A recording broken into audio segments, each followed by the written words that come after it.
우리의 언어에는 상반되는 표현들이 있습니다. 예를 들면 아는 것이 힘이다 그러죠. 그런데 또 어떤 말이 있죠? 모르는 것이 약이다 이런 말이 있죠. 아는 것이 힘이다는 것은 아는 것을 강조하죠. 모르는 것이 약이다는 말은 다 하려고 하지 말고 모르는 것이 필요하다 하는 것을 강조하는 겁니다. 우리가 사는 이 세상에는 이게 좀 다른 강조점이지만 필요에 따라서 아는 것을 강조해야 될 때가 있고 모르는 것을 강조해야 될 때가 있습니다.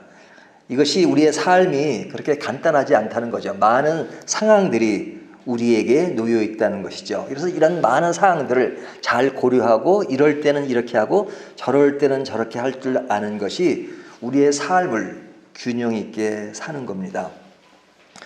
우리 신앙인들은 두 나라의 세계를 동시에 경험하고 있죠. 하나님의 나라와 이 세상 나라에 살고 있습니다. 근데 이 두 개의 나라가 서로 겹치는 부분도 있지만 어떨 때는 부딪히는 상황이 나올 때가 있죠.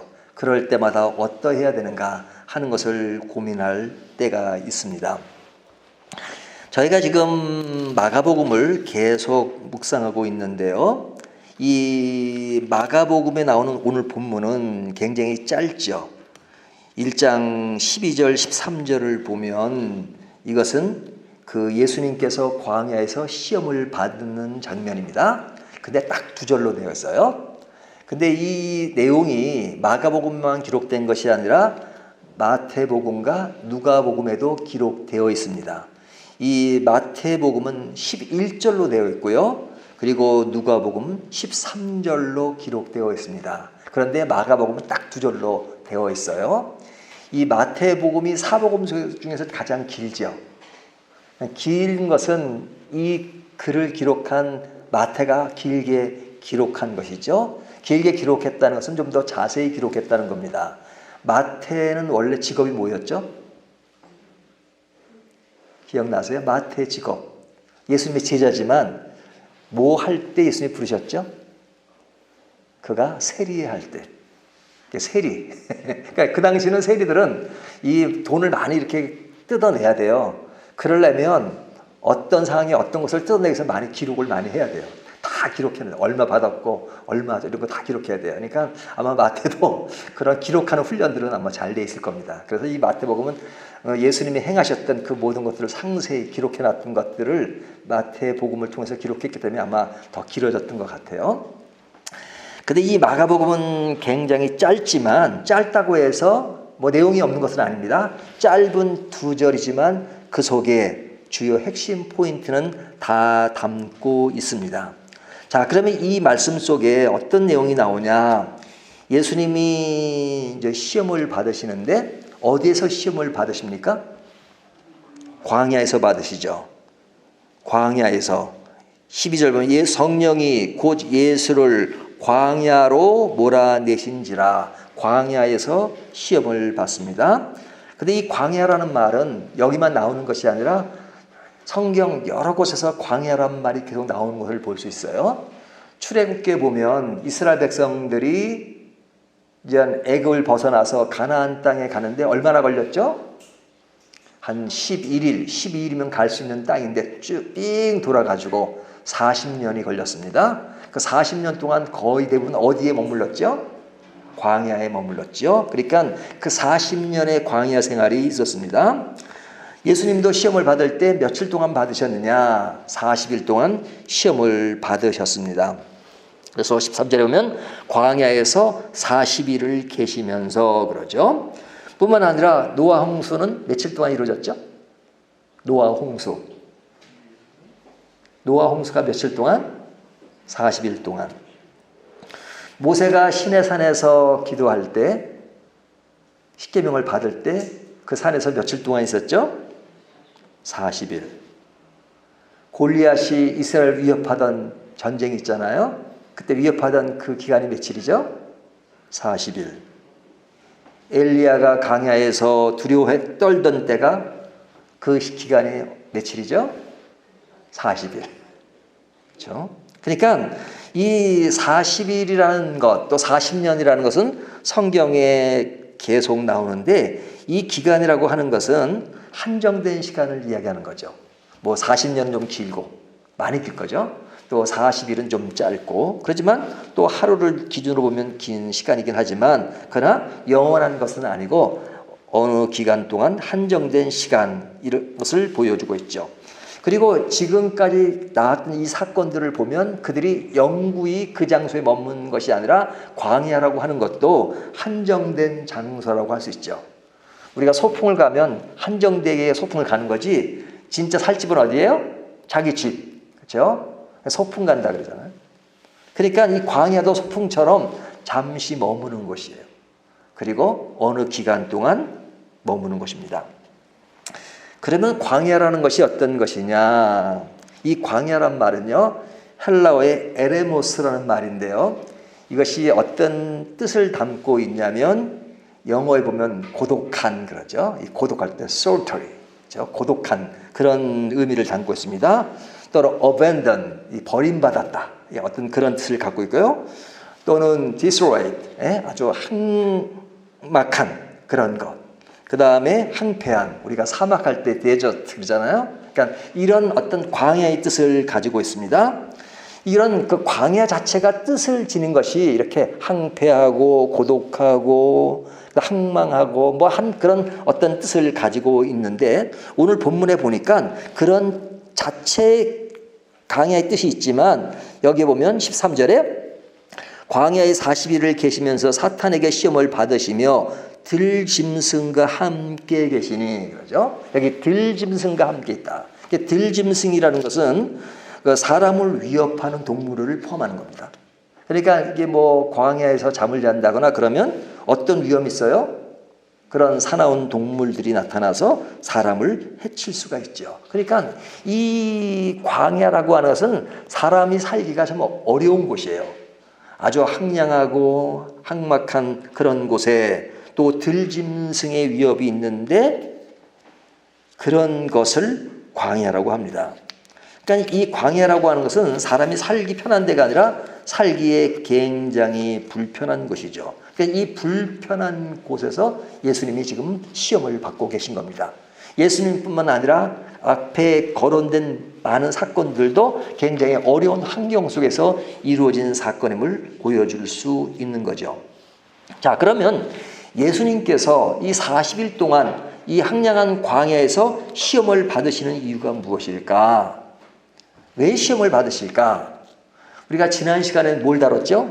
예수님이 세례를 받는 이야기를 했죠. 근데 세례를 받으시지만 실제로는 세례를 주실 분이라고 얘기했죠. 세례를 주실 분. 그러니까 세례를 주실 분인데 세례를 받았어요. 그러니까 세례요한도 어찌 내가 당신께 세례를 줄 수 있습니까? 그러니까 예수님이 이제 허락하라. 모든 의를 이루는 것이 좋으니라 이렇게 말씀하셨죠. 자, 그러니까 그 세례를 받으신 것은 예수님이 죄인이 아니시지만 죄인의 입장에 서신 것이라고 말씀드렸죠. 자, 그렇다면 예수님이 40일 동안 광야에서 시험을 받는 것도 인간이 실제로 겪어야 되는, 이 세상에서 겪어야 되는 그런 것을 예수님이 몸소 경험하시는 거죠.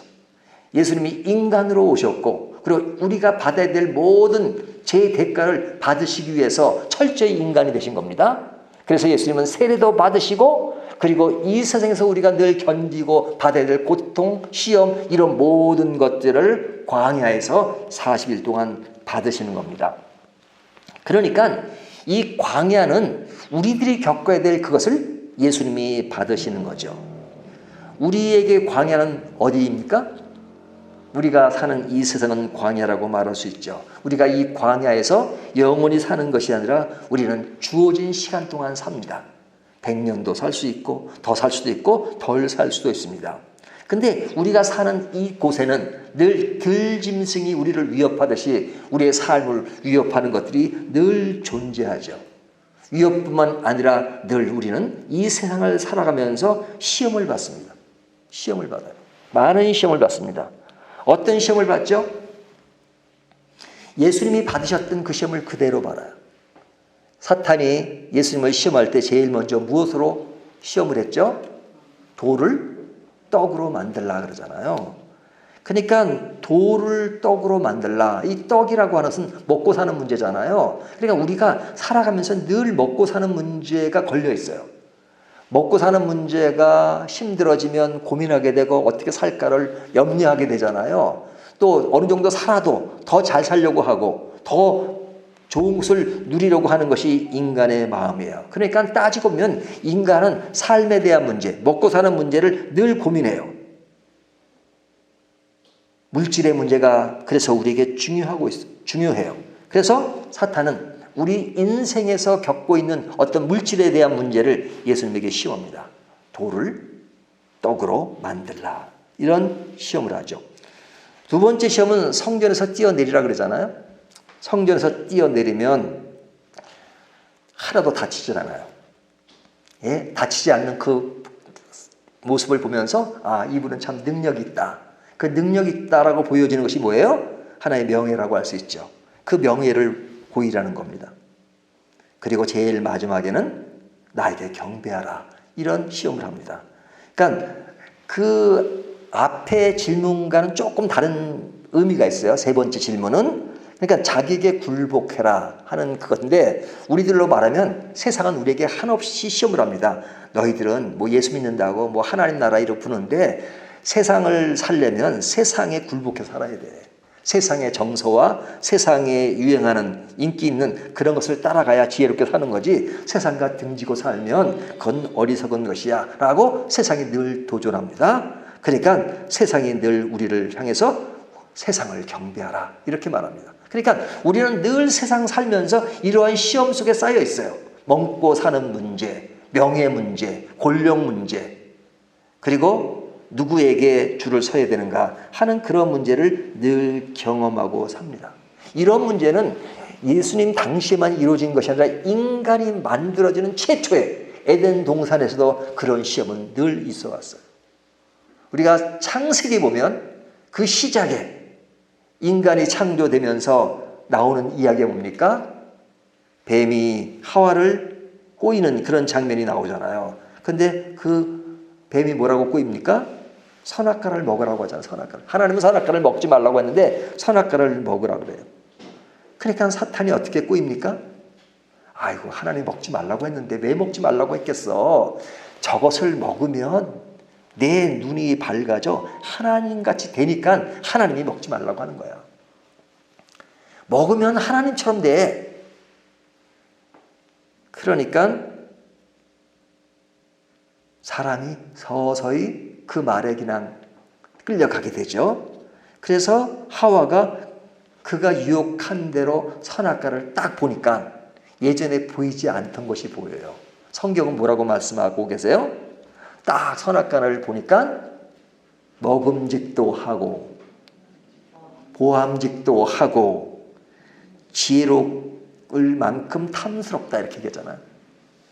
그러니까 그 꼬인감, 그 유혹을 받아서 선악과를 보니까 믿음직이 아니라 먹음직, 먹음직. 제가 믿음이 너무 좋아가지고 먹음직, 육신의 정욕, 보함직, 안목의 정욕, 그리고 지혜롭게 할 만큼 탐스럽다, 이생의 자랑. 이런 모든 것들이 우리가 늘 생활 속에 겪는 것이잖아요. 늘 겪어요. 근데 이런 것을 겪으면서 아, 참 이런 것들은 뭐 우리에게는 뭐 고민거리도 아니야. 이건 늘 잘 견디고 살아. 이런 건 나에게는 해당되는 사항이 아니라고 말할 사람 있을까요? 먹는 문제를 초월한 사람이 있을까요? 명예와 권력 문제를 초월한 사람이 있을까요? 그런 것을 초월했다고 하지만 시시때때로 아, 나에게도 그런 욕심이 있고 그런 것을 바라고 그런 것에 끌려가는 나의 모습을 볼 때가 있잖아요. 어떨 때는 크게 흔들릴 때도 있고 우리가 세상을 살면서 항상 이런 유혹 속에 살아갑니다. 그러니까 이런 유혹을 받을 때마다 이기기가 쉬운 것이 아니라 이기기가 진짜 어렵게 느끼면서 살아갈 때가 많습니다. 그렇다면 오늘 본문이 우리들에게 예수님의 시험을 통해서 우리가 이런 세상에서 어려운 시험을 받고 있는데 그런 어려운 시험은 받아야 된다라고 말씀하시는 것이 아니라, 그래, 그런 시험은 받아야 되는 과정이지만 그러나 그런 시험들을 너희가 어떻게 이길 수 있는가, 그런 것을 보여주기 위해서 이 말씀이 있는 것이 아니겠어요? 우리가 실제 살아가면서 이런 어려운 시험들을 겪으면서 우리는 어떻게 이길 수 있을까? 이것을 이기려면 성경이 말씀하시는 보다 본질적인 의미를 알아야 합니다. 그 의미가 뭘까? 첫 번째는요, 이 세상에서 우리는 이 시험을 꼭 받아야 합니다. 그리고 이 과정을 거치지 않으면 안 돼요. 우리가 성경의 인물들이 이런 과정을 거쳤듯이 이스라엘 백성들이 40년의 광야 생활이라든지, 노아의 홍수 40일이라든지, 엘리야의 광야 40일, 모세의 시내산 40일, 골리앗의 위협 40일, 이 모든 것들이 그 나라의 역사 속에 늘 거쳐야 될 그런 과정이었잖아요. 그러니까 우리가 이 세상을 살아가면서 시험을 받는 것은 우리의 삶 속에 늘 거쳐야 될 과정입니다. 이 과정이 힘들지만 그 과정이 반드시 우리에게 필요하다는 거예요. 단지 그것이 영원한 것은 아니라는 것이죠. 우리가 이 세상 살아가는 동안은 늘 시험이 있지만 이 모든 과정이 끝날 때가 있다는 것을 말씀해 주고 있어요. 그 과정 속에는 우리에게 고통스러운 순간들이며 괴로운 순간들이 있을 수 있지만, 그러나 그 과정들은 반드시 거쳐야 되고, 그런 것을 거침으로 인해서 우리가 다가올 영원한 나라를 맞이한다는 것을 알려주고 있습니다. 그러니까 우리가 몸이 아프거나 그러면 어떤 경우는 치료할 수 없는 그런 병이에요. 시간이 필요해요. 그러면 사람들이 그런 얘기하죠. 그것에 대해서 그냥 뿌리치려만 하지 말고 그 병을 친구로 알라, 그렇게 말하는 경우도 있잖아요. 우리의 인생에 있어서 늘 생각해야 될 것은 내 인생은 고통이 없어야 돼, 괴로움이 없어야 돼, 시험이 없어야 돼. 그렇게 단정하고 살면 우리는 늘 걱정과 근심이 더 많아집니다. 왜? 나는 없어야 되는데 있어지니까, 그런 것이 생기니까. 그러니까 그런 것이 생길 때마다 막 하나님께 기도를 열심히 해요. 하나님, 이 고통을 없애주십시오. 이 시험을 없애주십시오. 그럼 기도하면, 기도가 끝나면 그 시험이 다 없어지나요? 하나님이 그렇게 응답하실 겁니다. 그래, 내가 얼마나 힘들면 그런 고통 속에서 벗어나려고 노력을 하는가, 그런 기도를 하는가. 그래, 그 기도 내가 들어줄 수도 있고 다 할 수 있어. 하지만 그것은 살아가는데 반드시 따라야 될 과정이기 때문에 그것은 내가 그것을 다 시험 치듯이 겪고 가야 될 문제야. 그러니까 그것을 저버리려고 하지 말고, 그런 시험이 없어지는 것이 아니라 그런 시험이 다가올 때마다 이 시험을 내가 어떻게 극복하고 갈 것인가, 그것에 대해서 생각하고 노력해야 된다, 이렇게 말씀하실 겁니다. 우리에겐 반드시 고통과 시험이 있지만 그러나 우리는 반드시 이것을 거쳐야 되는 과정 속에 인생을 살아간다는 것을 늘 생각해야 합니다. 두 번째는, 예수님은 우리가 이 시험을 이기는 표본을 보여주셨어요. 우리가 세상을 살 때 이런 시험은 꼭 있어요. 하지만 시험을 이겨야 되잖아요. 이기는 그것을 보여주셨어요. 이 시험을 누가 하는 거죠? 이 시험을 누가 주고 있는 거죠? 오늘 본문에 보니까 사탄이 그러죠. 23절 광야에서 40일을 계시면서 사탄에게 시험을 받으시며 그러죠. 사탄이 시험을 줬다. 사탄이 시험을 줍니다. 하지만 이 시험의 장을 마련하신 분은 누구예요? 하나님이시죠. 12절 성령이 곧 예수를 광야로 몰아내신지라. 그러니까 시험이, 사탄이 시험 치르는 그냥 담당자로 왔지만 실제 시험의 장을 마련하신 분은 누구예요? 하나님이 하신 거예요. 사탄이 시험하지만 하나님이 우리를 바로 세우기 위해서 마련하신 훈련의 과정이에요. 우리 시험이 오면 사탄이 주는 거다 이렇게만 생각하지만 사탄의 그 뒤에 큰 맥락에는 하나님이 우리를 키우기 위해서 시험을 주십니다. 그래서 성령이 예수님을 광야로 몰아내세요. 시험 받기 위해서. 예수님은 그냥 성령에 의해서 그냥 끌려만 가시는 그런 분이 아니라 예수님이 하시는 그 모든 것이 성령님이 하시는 일이라는 얘기예요. 그러니까 이런 것이 시험이 우리와는 별개의 문제가 아니라 하나님이 우리를 키우기 위해서는 늘 이런 과정을 통해서 우리를 훈련시킨다는 것을 보여주고 있습니다. 그래서 이것을 생각하는 것이 중요해요. 우리에게 어떤 thinking, 시험은 있는 것이야. 그러나 이 시험은 또 하나님이 우리에게 주셔서 우리를 더 훈련시키시고 발전하고 그리고 성숙하게 만들기 위해서 하나님이 우리를 시험을 주시기 때문에 이것을 잘 통과해야 돼. 통과하지 않으면 우리는 결코 잘할 수 없어 라는 마음을 갖는 것을 늘 생각해야 돼요. 왜? 하나님이 우리에게 주시는 하나의 선물과 같은 것이에요. 시험이. 세 번째는요. 이 시험을 이기는 정답이 있어요. 정답. 정답. 우리가 시험을 이기려면 정답이 있죠. 하나님 우리를 시험을 하실 때는, 시험을 주실 때는 정답을 주시면서 시험을 하시지 정답도 안 주시면서 시험을 하시지는 않죠. 근데 그 시험의 정답이 뭐냐? 그러니까 결론부터 딱 말씀드리면 결론은 십자가예요. 십자가. 여러분 12절과 13절에 보면 십자가란 말이 전혀 나오지 않죠? 하지만 자세히 그 내면을 들여다보면 십자가라는 것이 보입니다.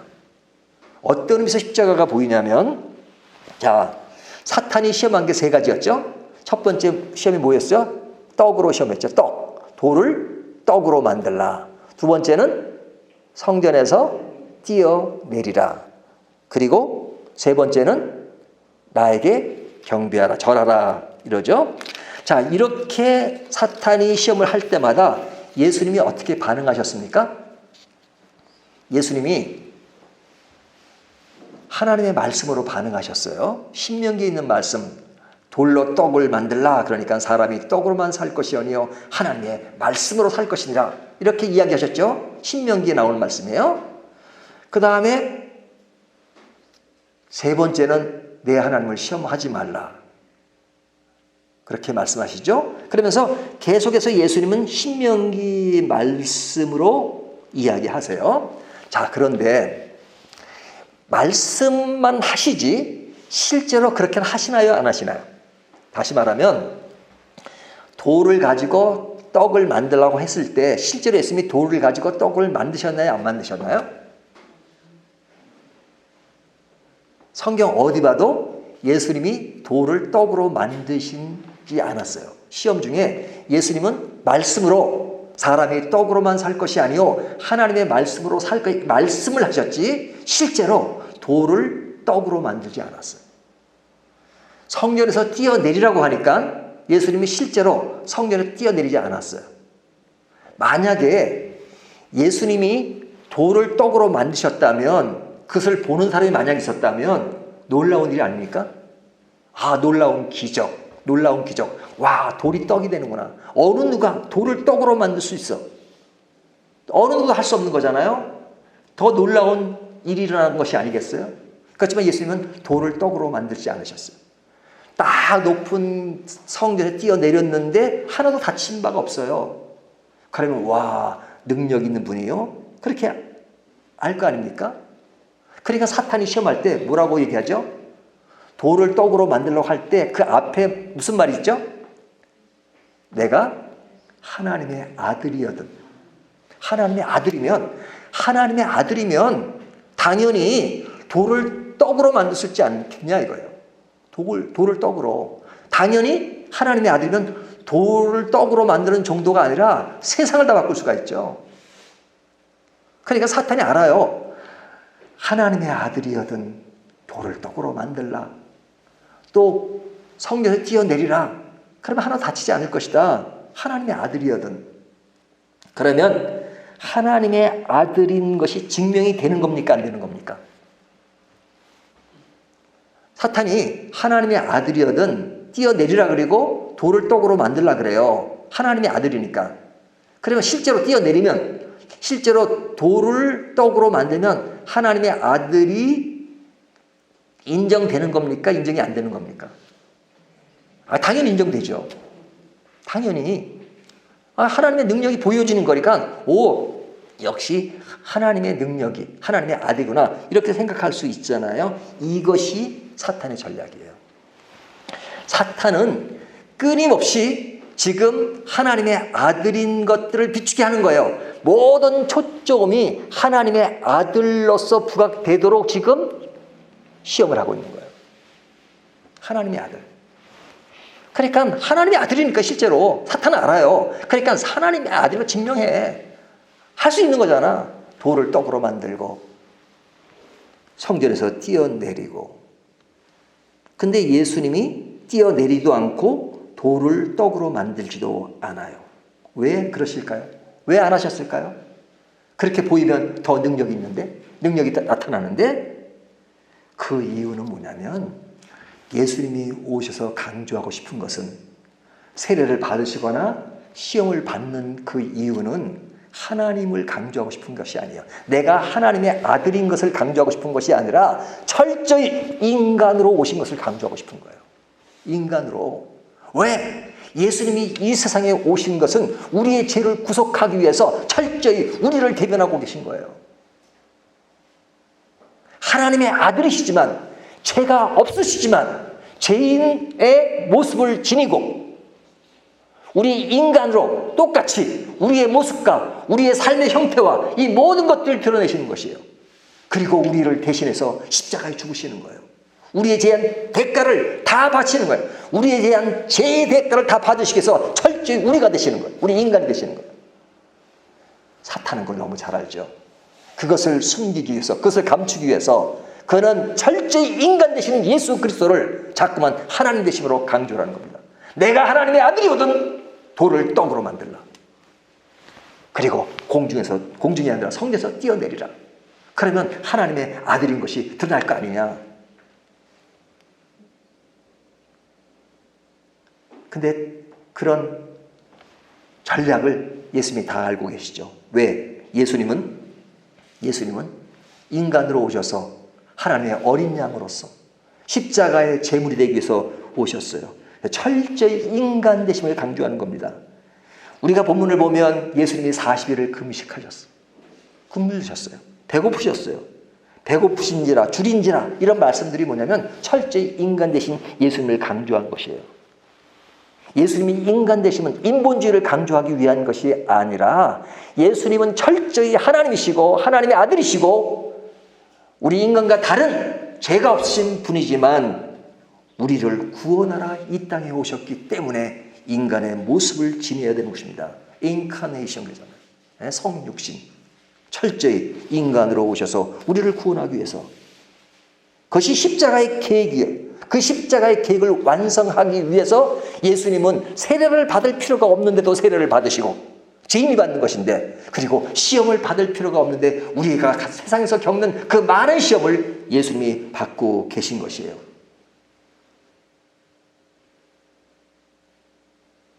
그 전략을, 그 계획을 사탄은 너무 잘 알기 때문에 살짝 바꾸잖아요. 살짝 바꿔요. 우리가 에덴 동산에서 사탄이 하와를 유도할 때 살짝 바꾸는 것처럼 여기에 사탄도 살짝 바꿉니다. 우리가 하나님의 아들을 강조하는 것이 더 좋은 것이 아니냐? 당연히 좋은 것이죠. 하나님의 아들이시니까. 하지만 때에 따라서는 하나님의 아들을 강조해야 될 때가 있고 때에 따라서는 하나님의 인간 되심을 강조해야 될 때가 있어요. 그런데 사탄은 인간 되심을 강조해야 될 때 자꾸 하나님 되심을 강조함으로써 그 모든 것을, 구속의 드라마를, 십자가의 원리를 자꾸만 깎아내리려고 하는 것입니다. 우리가 이 말씀을 접하면서 늘 생각해야 될 것은 뭐냐면, 우리가 예수님이 광야에서 시험을 받으셨던 것처럼 우리가 시험을 받을 때 우리가 그 시험의 핵심을 잘 아는 것이 매우 매우 중요하죠. 근데 그 시험에서 예수님이 십자가의 강조조가 있다는 것을 말씀하셨듯이 우리의 생활 속에 우리의 강조점은 십자가라는 것을 다시 한번 생각하면, 우리의 삶 속에서 겪어지는 많은 것들에서 십자가의 구원이 얼마나 중요하다 하는 것을 다시 한번 마음에 새기면 그런 어려움들을 이길 수 있는 하나의 원동력과 힘이 되는 것입니다. 우리 성도들이 생활 속에 넘어지는 것이 뭡니까? 그것은 끊임없이 돌을 떡으로 만드는 능력을 보이라는 것이고 성전에서 뛰어내리는 것이고, 그래서 성전에 뛰어내리고 돌을 떡으로 만들면 여러분의 인생과 이런 모든 것이 사람들에게 알려질 수 있고 교회도 더 성장할 수 있고 그러지 않겠어요? 실제로 돌을 떡으로 만들지 않지만 교회가 늘 이렇게 그냥 그 물질과 떡에 관심을 가지고 그런 거를 늘 강조하고 여러분이 그냥 축복받고 복받고 그런 것을 강조하고, 그리고 여러분의 능력이 일어나고 막 이런 것이 막 그 교회를 지배하는 그런 모든 요소가 돼버리면 교회가 더 발전되고 기독교가 발전될 것 같잖아요. 하지만 우리 한국 교회가 지금 많이 무너져 가고 있는 것은 초창기 때 그렇게 강조했던 기복신학과 능력신학이 지금은 쇠퇴기로 가는 것입니다. 그건 역사가 증명하는 것입니다. 여러분, 이스라엘 백성들이 40년 동안 광야에 있을 때 먹고 사는 문제가 해결되었어요. 어떻게 해결된 줄 아세요? 하나님이 일도 안 해도 그냥 만나를 내려주셨어요. 40년 동안. 고기 먹고 싶다니까 또 메추라기야. 여러분, 그런 기적 같은 일들이 매일매일 반복되니까 사람들이 그 기적에 익숙해져서 그것은 기적이 아니라 생활이 되었어요. 그리고 감사한지도 몰라요. 이스라엘 백성들이 얼마나 많은 기적을 경험했습니까? 홍해가 갈라지는 경험을 했습니다. 홍해가 갈라지고 만나와 그런 불기둥과 구름기둥의 역사들을 보면서 그들이 얼마나 달라졌습니까? 그런 와중에 그들은 우상 숭배를 하고 금송아지를 만들고 했던 이스라엘의 모습을 보지 않습니까? 어떻게 하나님의 역사와 하나님의 놀라우심이 이렇게 나타났음에도 불구하고 하나님보다 어떻게 금송아지를 만들어서 어떻게 그곳에 절을 하는 일들이 있을 수가 있습니까? 사람들에게 떡을 주면, 사람들에게 어떤 능력이 주어지면 모든 것이 행복해지고 모든 것이 극한 행복을 누릴 것 같지만 그것이 우리 인생의 행복을 만드는 것이 아닙니다. 하지만 사탄은 끊임없이 우리에게 시험하기를 교회, 교인 다 좋지. 그러려면 떡이 충분해야 돼. 능력이 많아야 돼. 그런데 그것을 제쳐놓고 십자가, 구원 그런 것이 지금 당장 보이는 것이 있어 이렇게 유혹하는 것이 사탄의 전략입니다. 아이고, 예수 믿는다고 다른 것이 아니야. 기도하고 구원을 감사하고 그런 것보다는 그냥 예수 믿으면서 하나님께 달라 그래. 말이 달라 그래. 높게 해달라 그래. 그런 것을 강구하면 그것이 인생을 지혜롭게 사는 것이지 맨날 구원이 감사하고 십자가를 바라본다고 그런 얘기를 해. 이것이 오래된 사탄의 전략인 것입니다. 그렇기 때문에 우리가 원론적이고 맨날 같은 얘기일지 모르지만 우리가 늘 잊지 말아야 될 것은 우리 안에 거하는 하나님의 그 은혜와 사랑, 그 십자가, 그 구원, 그런 감격과 기쁨이 우리를 지배하는 가운데 우리가 이 생을 살아가지만, 임시로 광야 같은 곳을 살아가지만 우리의 갈 곳은 영원한 하나님의 나라고 우리가 구원받은 기쁨과 감사 속에 우리의 삶을 아름답게 만드는 것이 인생의 목적이라면, 그렇다면 우리가 떡과 능력과 그런 개념을 알고 그것에 대처를 아는 힘이 있는 것이죠. 떡과 능력과 명예가 우리의 신앙의 힘이 될 때가 있습니다.